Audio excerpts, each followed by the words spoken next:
So you want to move to Colombia? Great choice. Beautiful landscapes, friendly people, incredible food, and a rental market that'll have you questioning your sanity.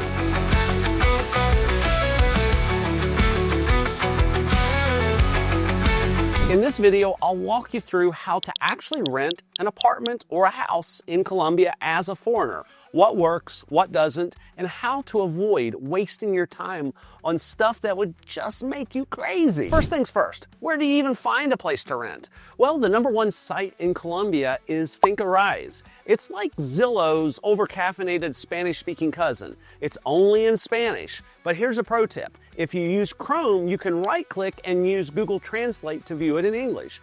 But, and this is a big one, if you try to change pages or apply filters while it's translated, it breaks. You'll get an error. So switch back to Spanish before clicking anything. I know, fun. Fincaraiz also has an app, handy if you're on the move. And it also is only in Spanish, and you can't change it to English. You can usually tell if the property is listed by a real estate company or directly by the owner. And more on why that matters in a minute. Now let's talk about trying to rent through a real estate company. Get ready for some next level nonsense. They'll want a Colombia bank account, proof of income, but only from Colombia. US accounts might as well be monopoly money. And this is primarily because they can't garnish that US bank account if you fail to pay. They need 2 Colombian cosigners with pristine credit and enough paperwork to make you consider living in a van down by the river. Even if the place is sitting empty, and has been for months, maybe even more than a year, they're often not even telling the owner that someone is interested. If you don't fit their perfect mold, they ghost you. It's crazy. I've been rejected for houses I know the owners would probably rent to me if they even knew I existed. Oh, and forget short-term leases. Almost everything is a 12-month lease minimum. Don't even bother asking for 6 months unless you're paying up front and bringing a puppy and a dozen roses. Here's what's worked for me and other foreigners I know.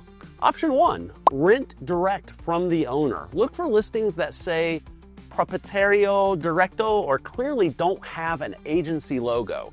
Owners are much more flexible. They'll sometimes accept foreign income, especially if you're friendly, respectful, and can communicate your situation. Option 2, offer to pay several months up front. I've had great luck offering to pay 6 or 12 months up front. It shows good faith, avoids cosigners, and makes owners feel more secure. And if you do this, this is the time to negotiate for less money. I negotiated a 6 million peso house for 5 million pesos by paying 12 months up front. That's a 17% discount. And a few more things to watch out for. Administration fees. Most apartments and gated neighborhoods have what's called an administration fee. It usually covers building security, common areas, cleaning, and the 24/7 guy in a jacket that says Seguridad who opens your garage door like a boss. Sometimes it's included in the rent, sometimes it's extra. Always ask. Then there's rental insurance. I have never been once asked to carry rental insurance, even in high-end neighborhoods. That said, it's sometimes required if you go through a more formal agency. Neighborhood guards, if you rent a house in a neighborhood with an optional security payment, paying it means the guard will actually look at your house. If you don't pay, they might wave to the guy robbing you. Not always, but it happens. So yeah, renting in Colombia can be a mess. But if you know how to navigate it, speak a little Spanish, and come prepared with cash or patience, you can find great places and great values.